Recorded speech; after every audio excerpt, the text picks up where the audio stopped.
Jose is an old friend of AI Geeks. Name of the talk is How to Choose AI Project That Will Succeed. If you came for a while here, we had many discussion about this and how an AI project, you cannot from the beginning decide if it will succeed or not, and most probably it won't. So this topic is very, very interesting for all of us. So after mentoring over 165 projects for AI Deep Dive and Data Science Retreat, Jose came with a set of rules of how to pick a good project. In his talk, he will tell us all about it. He also gave me all the rules, but I won't read them because then we won't need him, really. He started his business in Berlin, San Francisco, and Toronto. Originally from Spain, he has lived in 10 countries. The companies he started train people from literally all over the world. After more than 200 participants in 20 batches, he has a network in multiple locations that give him a broad perspective. He studied fine arts and psychology before doing his Ph.D. in machine learning in Boulder, Colorado. And if that was not enough, he paid for his studies by selling his paintings. Yeah. Yeah. Right. So only one person in the entire room is already in data science? That's interesting. And who here, or maybe 2-3% of the room, that's interesting. And who here wants to be in data science? Okay, not that many people. So it's then the rest of you are not data scientists, they don't want to be data scientists. Customers. Right, right. Okay, so I have to send an email here while I talk. But okay, why did I ask you this? Because this group is very special in that not that many people are already doing machine learning or AI or whatever you want to call it, but they are curious about it, right? And this group is kind of growing and growing, right? There are more people who are curious about data science than, I don't know, maybe any other contemporary topic, right? And for those of you who are curious about it but don't want to be a data scientist, why are you curious about it? Can anybody tell me? Yeah. It's the future. Okay. And why do you think it's the future? Because, yeah, everybody says it's the future, right? But is there any reason you think it's the future?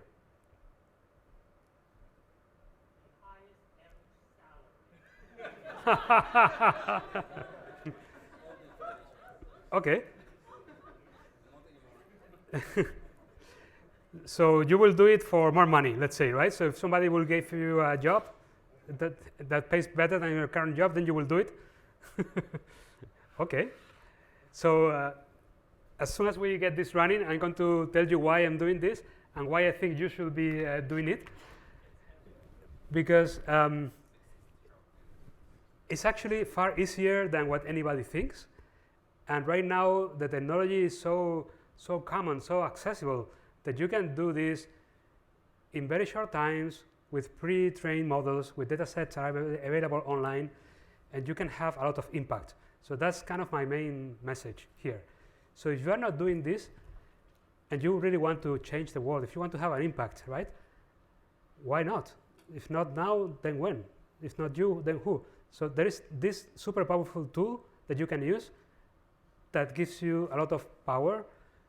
I think of it as I think about when primitive men discovered fire.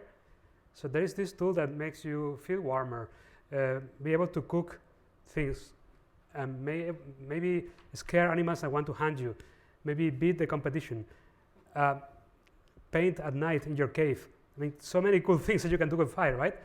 So we have a similar thing to fire right now, which is AI. And not that many people are doing it because people think that you have to be Google to take advantage of AI. And that's totally not true, right? There's this idea that, hey, you have to have trillions of data points, you have to have a GPU farm of hundreds of servers. So basically, you have to be Google, right? So that, in my experience, is not true. And this is what I wanted to tell you about tonight, right? But more importantly, okay, imagine that I convince you now that, hey, when you get out of this room, you are going to, everybody's going to try to do machine learning in your kitchen, because it's literally that easy. So imagine that I convince you of that. How do you do it?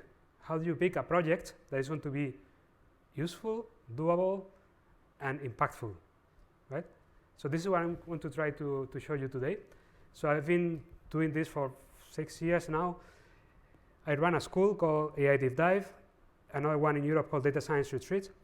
We take people into the door, we give them a training of 270 hours, we mentor them until they produce a project that they present in a demo day. That is actually this Saturday, the one across the street where we have our office. And these projects are doing things that I thought were impossible, and most people would consider impossible 5 years ago. So this is what brings me here to tell you that you can do this type of things. It's nothing, you don't need to be Google, and you don't need to be a data scientist that has 5 years of experience already to do this. You can literally do things in 3 months. And this is what I'm going to talk about today. So everything that I have here is also in 3 blog posts on the website aideepdive.com. I try to dump everything that I've learned in 6 years about how to pick the right project. So this is what I'm trying to tell you here, right? Okay, so I've been doing ML for a long time now, for 15 years probably, or maybe more. I bootstrapped 3 companies now. So I went from art, I used to be very passionate about it. I thought that nothing else would make sense other than art. Then I was passionate about science, and then didn't care about art. Then I stopped caring about science and started caring about business. This is what I'm doing right now. So that's kind of my path. I think you can change passions. They're like serially connected. It's not that you have one passion for the rest of your life, right? Right, so let me give you an example. This is Masanori on the right. He came from Japan to Berlin to do data science retreat. And he was a volunteer in Japan pushing wheelchair users. So he arrived to Berlin, looked at the floors, and thought, these sidewalks are really bumpy. This will be very unpleasant for a wheelchair user or for the volunteer pushing them. And I thought, I never thought of that. So this is one good thing about having diversity in your company. And then he was doing a course in machine learning, so he thought, okay, how can I help these people have a better life, right? And I know machine learning, so how can I help them? So what he ended up doing is he ran around Berlin. This is an example of the sidewalks in Berlin, with a wheelchair, with a phone attached to it, and then with the camera of the phone, you record the floor, and with the accelerometer, you record the vibrations. So after a while, you have a data set, a gold standard of how smooth every part of the sidewalk is. Now, once you have that, you can go to Google Street View and generalize to the entire city. So because Google Street View has this way of isolating sidewalks, then if it loads, you will parse the sidewalk and get exactly the parts. So you have to cut out the cars and the trees and so on. And then once you have the sidewalks, then you can run a segmentation algorithm that tells you, okay, these are rocks, this is a path for bikes, and so on and so forth. And once you have that, you can go and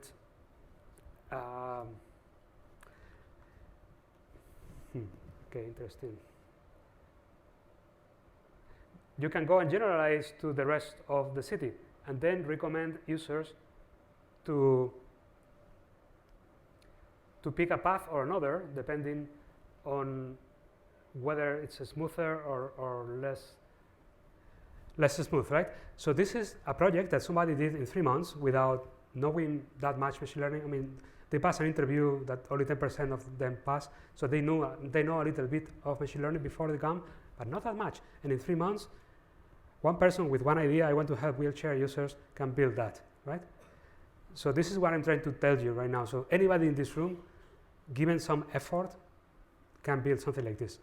So it's just a matter of having the idea in your head that you can do this, right? Okay, so the way I structure the presentation is how to pick a project that you can solve with AI right now, and just let's look at picking the problem, picking the right data and how to collect the data, how to work with the data, and how to fit a model. Those 4 things are different, right? So I'm going to use different background colors on the slides.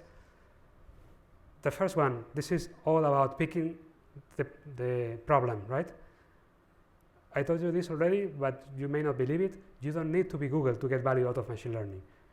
You can be just you in your kitchen with your laptop. You don't need a supercomputer, and you can be in your underpants and still work on this. So I want you to keep that idea in your head, because this is how these projects are done. This is not Google with a cluster of a million machines, right? But you need to pick the right problem. So this is what we're going to cover first, right? How do you pick a good problem? So I have a shortcut that I call the eyebrow test. So if you tell your problem that you're going to solve to somebody, they must do this. If they don't do that, don't do that project, right? This is the eyebrow test. Don't do a project that doesn't pass the eyebrow test, because there are too many ideas to pick from. Why would you pick up an idea that doesn't pass the eyebrow test? I mean, just do it. You know, it's pretty easy with the technology we have right now to get the eyebrow effect in anybody's face. So that tells you something, right? So don't start a project until you pass the eyebrow test, and make sure it's not your mom that you're using as a test, right? Right. So sometimes you say, oh, but I don't have a great idea, I need to wait longer. No, you just need to be in the ballpark of a good idea. The way ideas work is that if you land in some area of the space where there might be a good idea, you will eventually find it.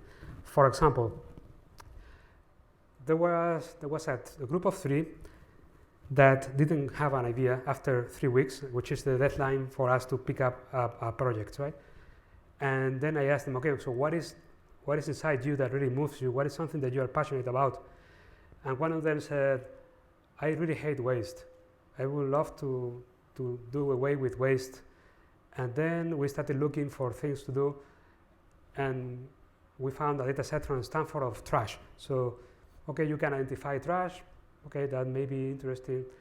But from that idea, we started iterating, and we figured out that you can design a toy self-driving car that goes around and picks up trash. And you go like, this is actually interesting. But you keep iterating on this idea, and they got to a point that they said, not all trash, just cigarette butts. One cigarette butt can contaminate 40 liters of water. And they're very hard to pick with brooms or with any other method. So let's focus on just that one thing. So they built that. And I'm going to talk more about that later. But the point here is that when picking problems, you only need to be in the neighborhood of a good problem. You will eventually, kind of the gradient will lead you there, right? And you always have the eyebrows of people around you, right? So they will lead you there. Okay, so if you pick a problem that moves you, a problem that you have a huge advantage. Why? Because you know how it feels to have the problem, right? So I don't play golf. If I had to solve a problem for golfers, I would be completely lost. But I wanted to be a data scientist, I don't know, 5, 10 years ago, I don't know, and I became a data scientist. So I have that problem. So I know how to help. I now know how to help people to get there, because I've been there. Right, so you may say, well, but I'm not part of any population that has a problem that anybody cares about. I'm very special, so I don't have any problems, right? So I don't believe you. I'm sure you have problems that other people have. But okay, let's say that you are actually a snowflake and you don't have problems that anybody else will have. So what do you do that? What do you then? So I have a method which is, I call, just go to a watering hole and observe, right? When people go on a safari, they want to see animals. Do they sit anywhere in the savannah? No, they go to a place where there's water, where the animals will go, right? So my suggestion to you is that you go to a place where there is water, which watering holes are Reddit, Twitter, an actual water cooler in a company, you know, your obscure forum. These places where people go and pitch, right? They sit next to each other and they start thinking like, oh my God, can you believe what happened to me? I have this problem. So if there is a group of people, a large group of people, they are bitching about something, that is an opportunity for you, right? So just sit next to a watering hole and listen to people bitch. And this is your cue to solve a problem, right? So all this sounds very mundane and so on, but this came after spending, I don't know, hundreds and hundreds of hours trying to come up with ideas to do projects with AI, right? And by the way, this applies the same for startup problems. Right. So imagine that you say, well, I work in a big corporate and nobody's going to let me do my project even if I come up with one, right? Well, then influence them somehow. Just send them this presentation. I posted it on Twitter. Send them this presentation and let them pick the project for you. But at least you give them this impression that they can do it, that they can pick a project, right? Okay, now we are going to leave the idea of picking a problem and move into the idea of using data, right? So how do you use data? One thing that people complain about a lot is, oh, but there is no data. All the data that is public is crap, and the data that is any good is proprietary, so I don't have access to it, so I cannot do a project. That's totally not true, right? There are many APIs. There are websites that list APIs, and you can just pick and match in different sources, and just with that, you have a unique data set. So think about any problem that you have and see if there are any data endpoints available for it. It could be that you need 2 or 3 different data endpoints, but you are the only person that is using these 2 or 3 data endpoints in that way, and you may have a unique project. Right. Another way to this problem of all data is proprietary, public data is crap, which is not true, but if you think like that, just create your own data. How do you create your own data? Very simple. One hack is to use hardware. Hardware sounds difficult, right? So software is hard enough, hardware is super difficult. You cannot iterate fast enough. Okay, so this is Eduardo. He came up with a malaria microscope that detects malaria running on a phone without any human intervention. So he only had a data set of a few hundred images of malaria samples in blood. But because he came up with this idea, everybody around him tried to help him. So the school paid for him to record a video of himself and his project.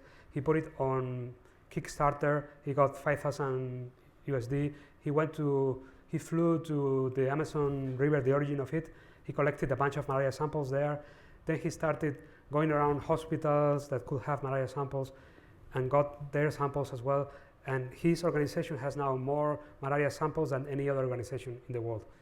And this is one person who had the idea of doing a malaria microscope on a phone, right? So things happen to you, but okay, this is a hardware hack.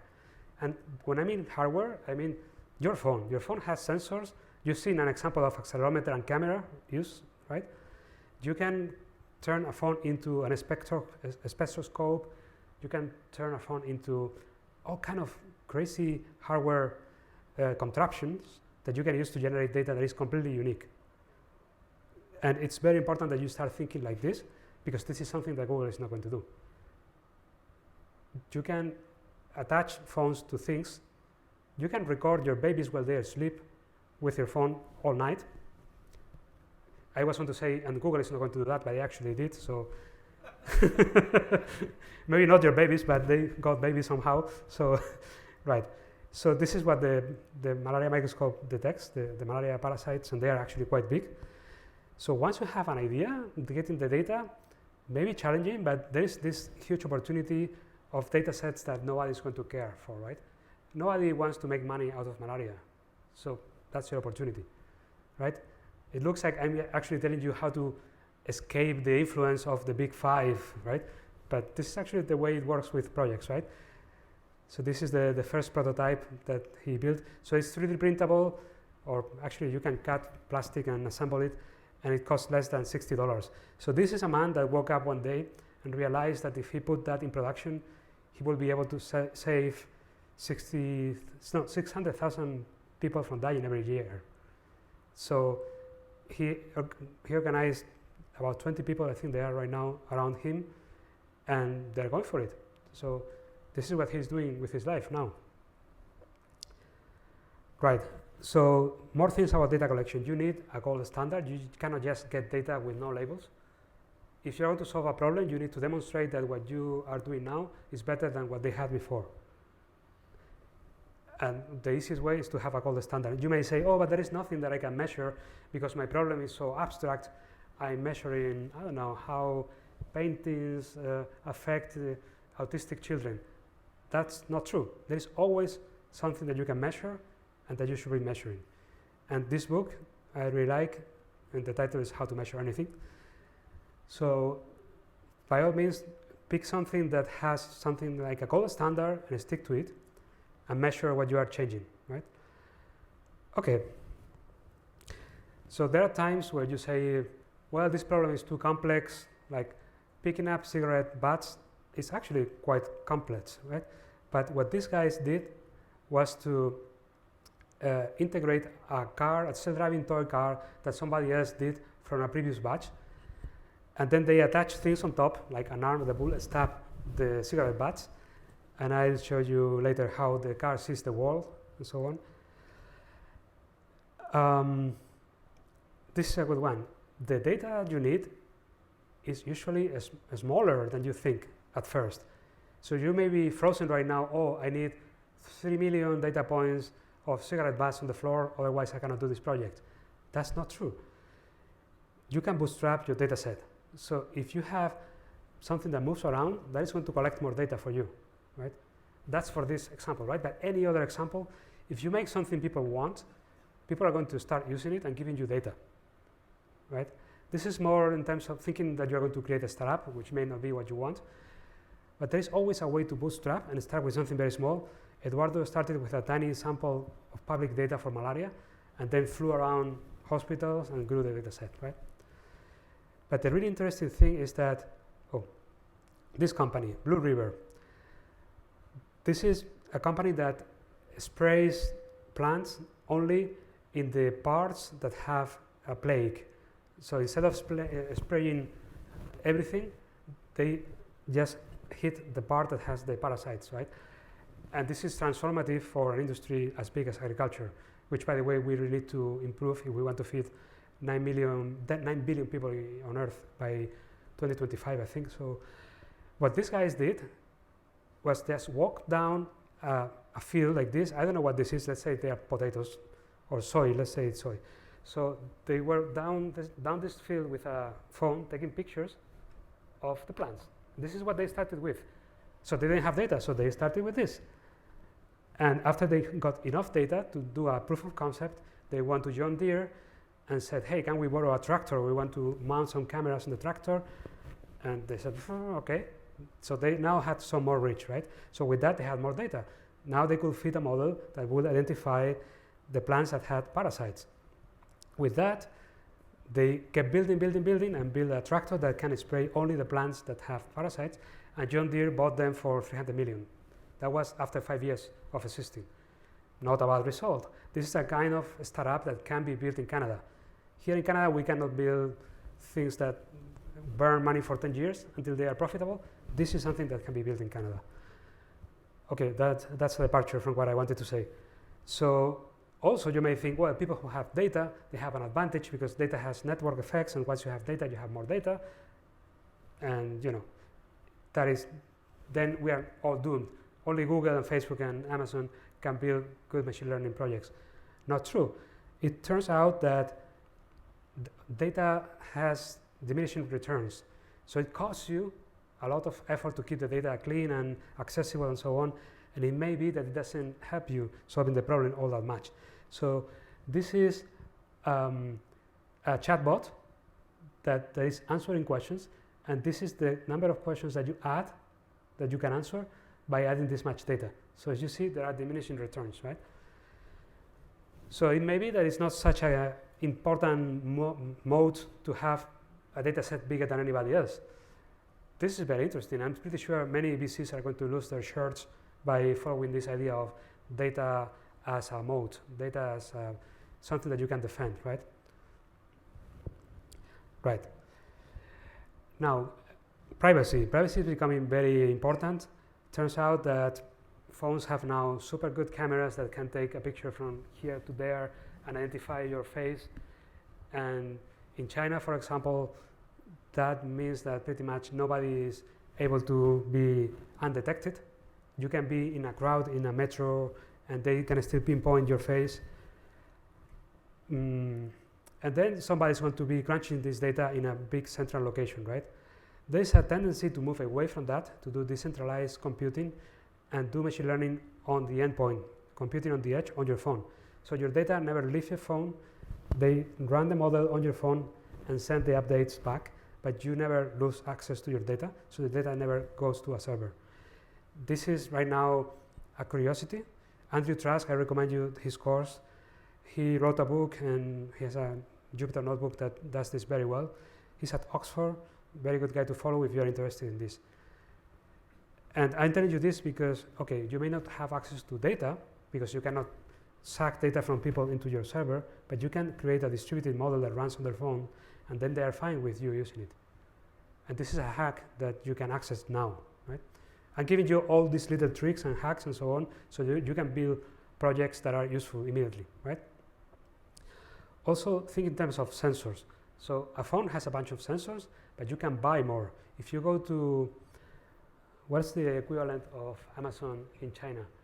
AliExpress, right? If you go to AliExpress, you can buy all kind of things for less than $100 that you can attach to a phone, and it gains a sensor, it gains a superpower, right? So this spectrographer, that's pretty cool. It's just a circuit that you can plug into a phone. So we wanted to do a project to detect whether drugs are genuine or not, because people take drugs that affect them and they stay in a coma for the rest of their lives, right? So can you build something that they can do on their phone and scan the thing, and the phone will tell you, if I were you, I would not put that in my body, right? So we didn't do this project. You can maybe guess why that is. So we didn't want the Berlin version of Pablo Escobar to be in front of our office like this, right? So we didn't do it. But it's definitely doable. Okay, data reuse. It could be that all you need to do is to email people and ask them for a partnership to use their data, and you make 2 or 3 partnerships, and then you have something that is unique. There is one catch on this one. If they don't like you anymore at some point and they stop sharing data with you, you're screwed. So that's the downside of not owning the data. But there is always an opportunity. It could be that you have an idea for their data that they don't have, and they will give you the data. And there are many organizations around the world that have data that are super cool. One team did a project on detecting bird songs, and they had an entire association around the world that was just recording birds. And the reason they did it, so as you can see, there is always kind of something in the background of these projects, social impacts, right? So I don't ask people to do projects with social impacts. It's not on the website. Nobody knows that we do this, but many people do this because it's a demonstration of how powerful AI is, or how powerful this fire thing is, right? So they wanted to, one of the team members was an ecologist, and he knew that insects are dying at a very fast pace, but nobody knows how fast because you cannot count insects. So he had the idea of counting the birds that eat the insects. And the birds you can count because they sing when they're going to bed.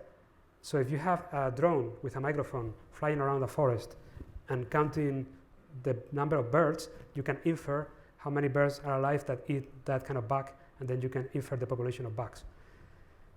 And they got the data from an association of people who like birds. Right. So this is what I mean by data reuse. Data has extremely good second-hand value. So some people collect data for their purposes, and they don't know that there are other things that you can do with that data.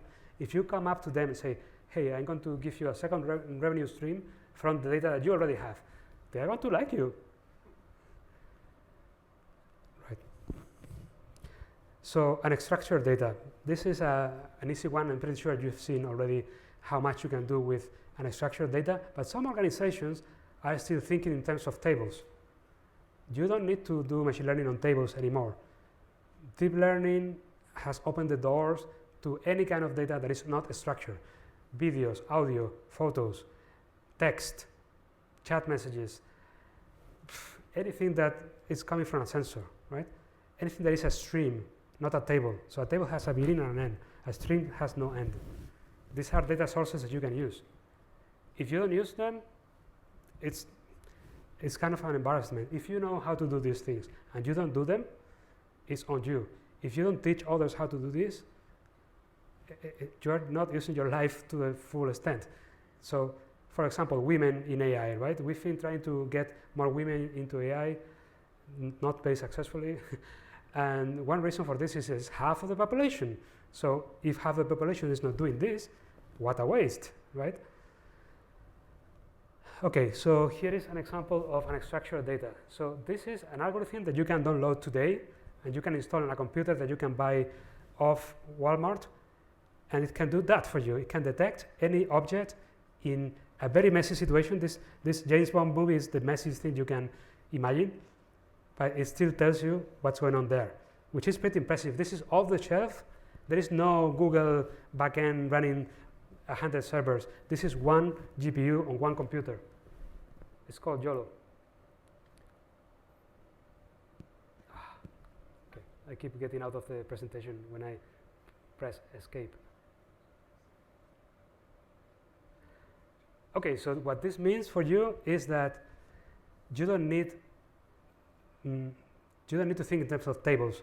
A messy situation like that is a source of data for you. Now, this was not true 5 years ago. We live in a very good time where you can build things that no other human could have imagined they could build 5 years ago.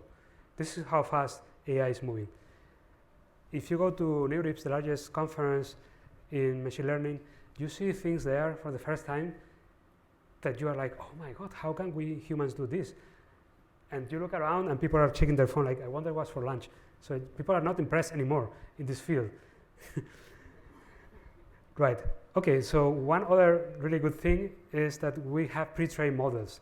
So there are models that may take weeks to train, and somebody at the university that has the GPUs and the data has pre-trained the model for you.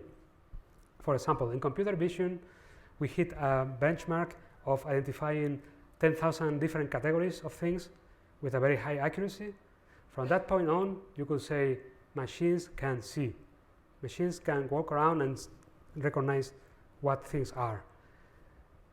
That is a very interesting thing to have. Well, you can just download it and have it on your laptop. You can have a machine that can see on your laptop because somebody else trained it and gave you the code, and not the code, the weights for the neural network for this to work. Like, what can you do with a machine that sees? Like, why are you not doing it right now? So the trick here is to use pre-trained models, right? Now, this is a nasty trick. It turns out that people in science have started to use machine learning for projects. And they publish papers in really good journals with kind of not super good machine learning because they are not in machine learning.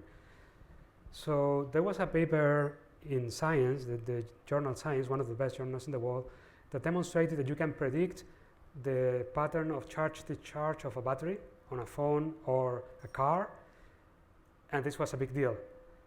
So one team looked at the paper and thought, wait a second, they are using random forest, we can do better. So they did, and they destroyed the performance in the paper, and they got offered by Bosch to keep working on the project, and Bosch will pay the three of them a salary for 6 months with no string attached, just to see whether they can, where they will go with this, predicting the battery life of a phone. And you know what they said? They said no. They all had better things to do with their life, which is kind of interesting. So this is the times we live in right now. So this is a hack. Go to a paper that has machine learning in it that is written by not a machine learning person. So an electrical engineering person trying to measure batteries, right? Right, and then reusing models is super comfortable right now. There is a website called paperswithcode.com. If you go to that website, there are models already implemented for you. So it cannot be easier. When I started doing machine learning 20 years ago, it wasn't like that.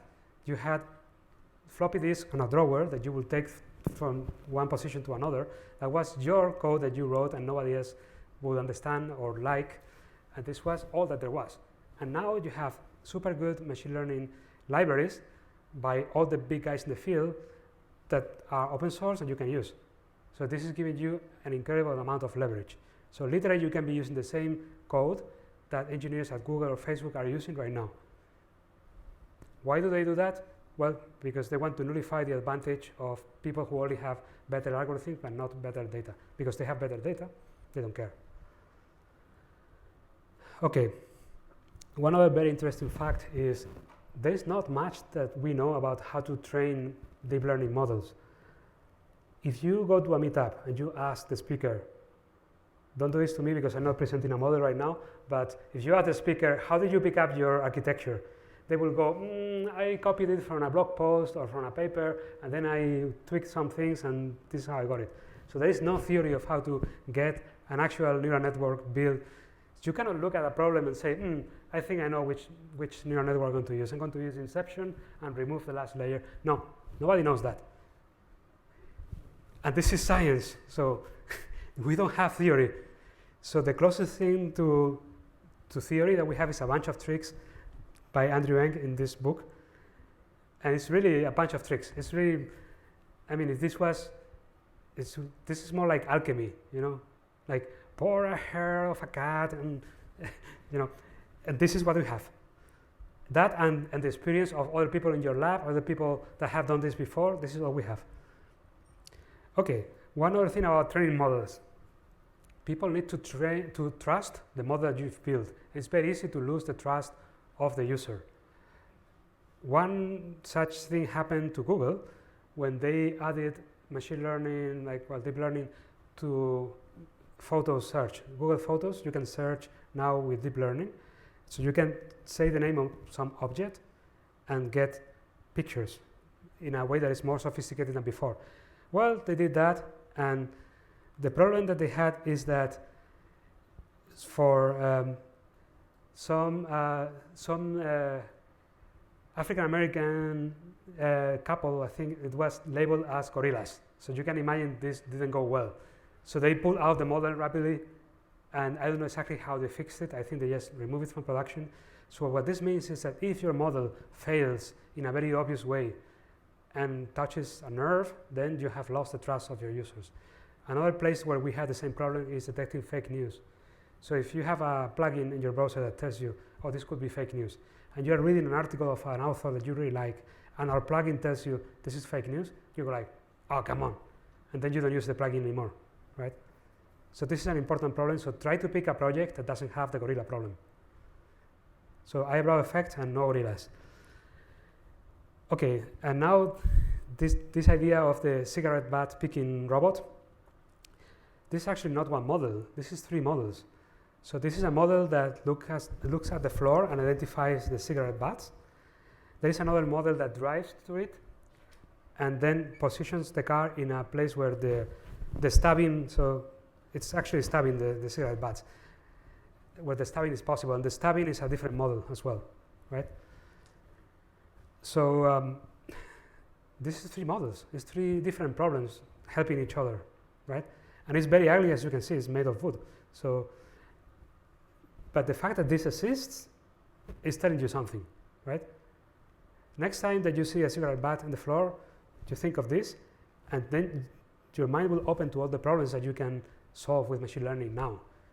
And the 3 guys who built this, they didn't have any background in hardware.